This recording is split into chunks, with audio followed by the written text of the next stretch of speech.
पिछली वीडियो में हमने मॉडल कैटेगरीज को एक्सप्लेन किया। अब हम आते हैं अपने ओरिजिनल क्वेश्चन की तरफ और देखते हैं कि ये material universe in model categories में से किस कैटेगरी में फिट हो सकती है। यानी आया ये कॉन्टिंजेंट है, नेसेसरी है या इम्पॉसिबल है।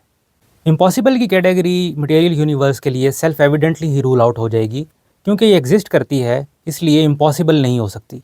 अब देखना होगा आया मटेरियल यूनिवर्स कॉन्टिंजेंट है या नेसेसरी। इसका एनालिसिस करने के लिए हमें मटेरियल यूनिवर्स की बुनियादी प्रॉपर्टीज़ का एनालिसिस करना होगा। जब हम मटेरियल यूनिवर्स को ऑब्जर्व करते हैं तो देखते हैं ये एक ऐसा होल है जो पार्ट्स का मजमुआ है। यानी दूसरे अल्फाज में इस प्लेन ऑफ रियलिटी पर रियलिटी का ज़हूर बिट्स एंड पीसेस की फॉर्म में होता है। यानी इस यूनिवर्स में मुख्तलिफ फॉर्म्स हैं और हर फॉर्म कंटिन्यूसली एक दूसरी फॉर्म में तब्दील हो रही है।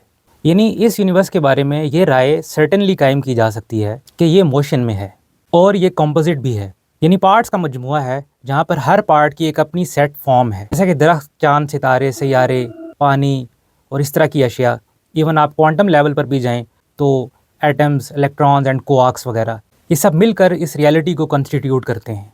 कोई भी कॉम्पोजिट होल अपने पार्ट से अपनी रियलिटी को डिराइव करता है। यानी पार्ट्स की मौजूदगी ही उस होल की मौजूदगी का बायस है। These parts are conceptually prior to the whole, क्योंकि whole is nothing but those parts. और जब हम इस यूनिवर्स के इन पार्ट्स का एनालिसिस करते हैं तो देखते हैं कि कोई पार्ट भी सेल्फ सफिशेंटली एग्जिस्ट नहीं करता। मिसाल के तौर पर एक दरख्त को बेशुमार काजिज़ की ज़रूरत है और वही दरख्त पहले कई फॉर्म से गुजर कर उस फॉर्म तक आया है। बस ऐसा होल जो अपनी रियलिटी अपने पार्ट से डिराइव करे साइमल्टेनियसली सेल्फ सफिशेंट या नेसेसरी नहीं हो सकता। इसके साथ साथ ही ये रियलिटी क्योंकि कंटिन्यूसली मोशन में है और मोशन रिक्वायर्स अ मूवर, और मोशन की एक किस्म सब्सटेंशियल मोशन है जिसे रिनोन्ड फिलोसोफर मुल्ला सदरा एक्सप्लेन करते हैं कि एक रियलिटी का एक पोटेंशियलिटी से दूसरी पोटेंशियलिटी की तरफ सफ़र। यानी अगर हम एक लकड़ी लें तो वो अपनी एक्चुअलिटी में उस टाइम लकड़ी है, मगर वो पोटेंशियल रखती है कि वो मेज़, कुर्सी या ऐसी ही किसी दूसरी फॉर्म में तब्दील हो जाए। मगर ऐसा होने के लिए सर्टेन कंडीशंस का होना ज़रूरी है।